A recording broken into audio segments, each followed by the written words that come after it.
still crying. Welcome, everyone, to the North American premiere of Holy Days. I'm Leah.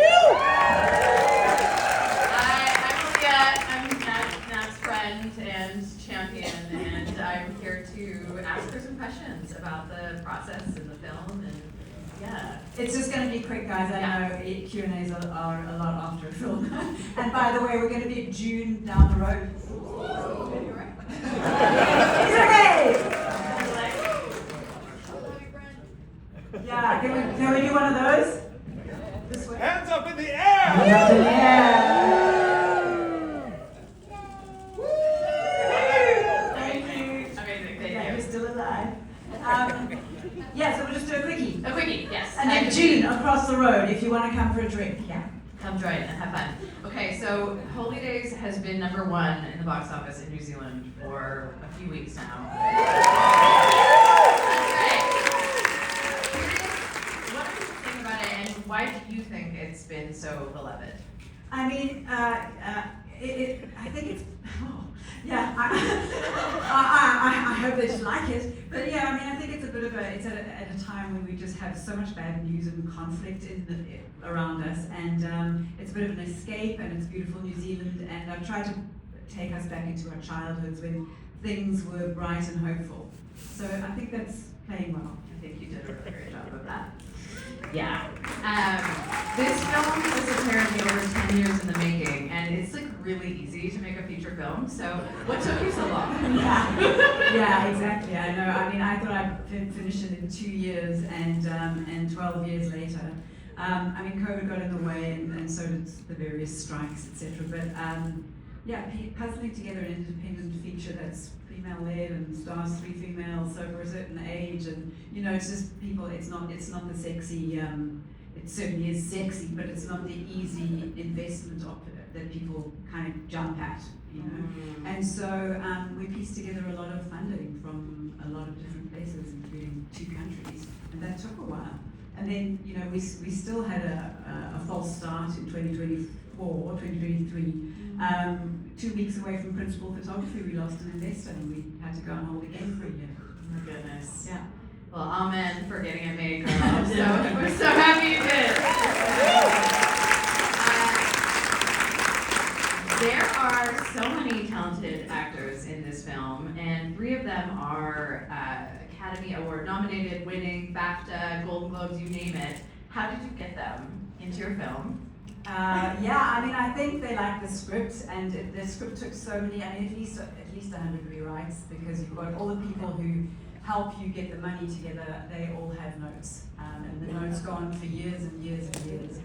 And so eventually one day you think it's never going to happen, and then actually the film gets approved, the script gets approved, and then that's the test, you send it out into the world. So my agent is here, time, and you know what it's about. So the agent gets the script, and you just hope they put it in the hands of an actor, and Miriam came on board. That was the first thing that happened, yeah. There's a rumor about the best rejection letter from Susan Sarandon. Do you want to tell us about that? I got a rejection letter from Susan Sarandon saying she felt like she was prepared to play the role of one of the nuns because she had practiced on Thelma and Louise and Dead Man Walking. But she wasn't available, unfortunately, and she wished me all the best. Aww, bless. Yeah, so that's when I kind of knew that it was going to be okay. We would find our cast. Yeah, beautiful. There's so many fun moments in this movie, and there's also a lot of serious messages underneath as well. Do you want to share a little bit about the journeys of some of the characters? I wanted them all to have their arc, the main one being Brian, who's lost his mum, and what do you tell people who've lost somebody? They've gone to a better place. This doesn't help anyone. So all you can do really is surround that person with support. That's all you can do. There's no easy solution, especially in the West where we pretend like nothing, death doesn't happen, and it absolutely does. And then for Agnes, she knew every skill, she knew all the answers, she needed to learn to say sorry. Mary Claire needed to come out of her shell and take the wheel literally. And Luke kind of needed to pass over, So I wanted everybody to have their arc, and that's for those of you who are filmmakers, that's the reason it takes so long to get an ensemble script, finalized and to the point of coming to shoot it. Yeah. Well, I cried 4 times, so thank you. Well done. What was a highlight for you? I think there are so many highlights. It was a highlight going back to New Zealand to where my husband is here tonight. Phil, our son, was born, and working with amazing people. And a highlight of a movie like this is that we finished it. There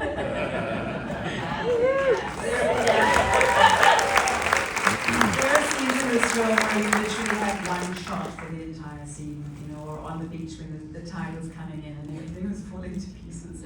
And you get back into the post-production and you go, I don't know if we've got a film here. So the highlight is going, okay, there's a way we can get through this, get a film. And here we are. I'm going to turn it over to the audience in 1 second. I'm curious, if you could go back to 10 years ago, Nat, and give her any advice or words of wisdom, what would you tell her? Someone in the audience? I mean, a filmmaker? No, to you. You were 10 years ago, before it's all happened, and sitting here now, getting to be a part of this epic feat in this fabulous film. Yeah. What would you It would be give patience, younger you? patience. Girl, this is never going to happen as fast as you think it will. Yeah. And I think if anyone who's made a feature knows that. I hope the next one won't take me 12 years. But yeah, it's the long game, and at some point you realize that the excitement in you has to turn into some kind of real plan with incredible people. Michelle, my producer, is here. And a shout out to all the producers who and I've got Dave Tomiak and Matt Drake, who helped finish the film in the sound and so it takes more than a village, it takes 2 cities. Yeah. Yay, community. All right, everybody. Is anyone curious? Does anyone have any questions for Nat? I want to hear about the music! The music! Okay, yeah, so first of all, big shout out to Carl Silver-Steven. He's the crazy composer that did all the, it's quite a wild soundtrack. It's beautiful. Yeah, and so that I kind of just went, look, there's no place for piano in this film. We need a lot of ukulele and some crazy banjo, and make it sort of funky and make it a little bit disco. And he kind of went, okay. And then we were lucky enough to get Tammy Nielsen on board. Tammy is a Kiwi Canadian, a Kaniwi, like me. And she absolutely loved the cast. And so, Tammy's been touring with Willie Nelson and Bob Dylan, and she kind of went, yeah, you can use my music. So that those beautiful needle drop tracks are hers, yeah. And the last song. Oh, and the last song, she sang the last song and I wrote it.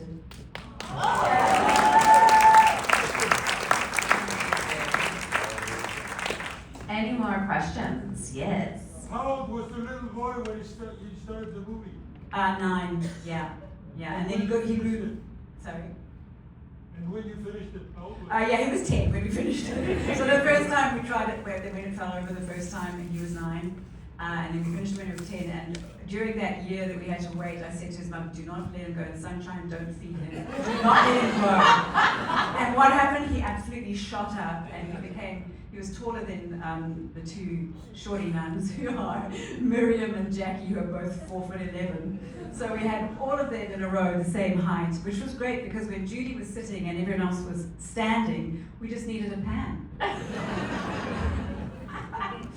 We got a question from our Uga, your son. Hi. How did you make the editing so good? How did I make the editing so good? I had a really good editor. Her name is Carly Turner, and she was in New Zealand and I was in Canada. So every day we would get up and I had one of those walking pads so that I could do some exercise. And for 12 hours a day for 6 months, I sat on my laptop and she would edit and I would tell her what to do. You watched for 12 hours a day? No, 2. That was enough. And then I would lie down. Incredible. Yeah, but she was really, really clever, and that's part of how we got the film finished.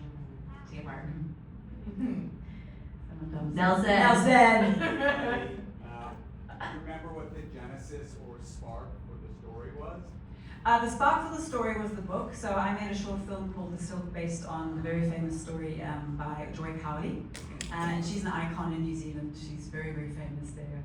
and in America. And so she loved the short film, and she said, you should make a feature of one of my novels, and gave me Holy Days. And I kind of went, yeah, I'll adapt a book. So that's kind of how this happened, except I wanted to turn it into Blues Brothers with nuns. So that's how it became a comedy. Is she so delighted? She's so delighted. Yeah, she's 90. She's blind now, so she could basically really just hear the film. And she sent a beautiful message the other day saying her life is complete. How did you adapt it? Like, what's the challenge of adapting a book into a screenplay? What's the challenge of adapting a book into a screenplay? It's all the challenge. So you take a book that is full of every kind of detail, and then you take all of those details into the essence of what the story is, and then you see if it fits into 100 pages, because they were very strict. This was not to go beyond 100 minutes, this film, from the distributor decided on that. So that means you have to really eke out every single bit that does not serve the main story. And it's really, really difficult, and I don't know if I'll do it again. But then, even then, if you have, the book is not a screenplay in itself, so you have to change it. It has to be changed. And I worked with an amazing script editor, Claire Dobbin. So I highly recommend that if anybody out there is writing a feature film right now. Find a really good screen editor who knows what you're doing, who knows what you want to do. I mean, script editor. Hey, Robin.